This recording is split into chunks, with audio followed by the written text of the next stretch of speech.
जय जगन्नाथ। कि सुंदर कथा।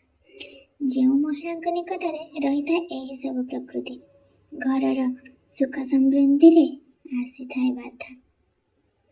शास्त्र रे मनुष्य जीवन को नहीं एभली अनेक तथ्य रही जहाँकि जेपरिक गरुड़ पुराण रे जन्म मृत्यु पुनर्जन्म कर्म एवं नीति धर्म आदि सहित जड़ित अनेक गहन रहस्य जो व्यक्ति यह पालन करिथाए से जीवन रे सुखी होइथाए।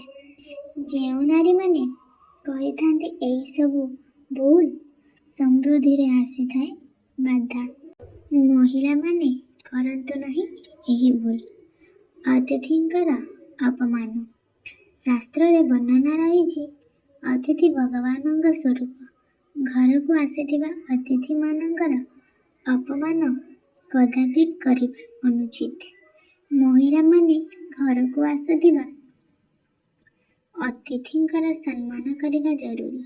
जो घरे अतिथिंकर असम्मान करा जाए सेठारे लक्ष्मी वास करती नहीं। निछाटिया जगह को जातु नहीं। महिला माने कदापि अजणा और निछाटिया जगह को जातु नहीं।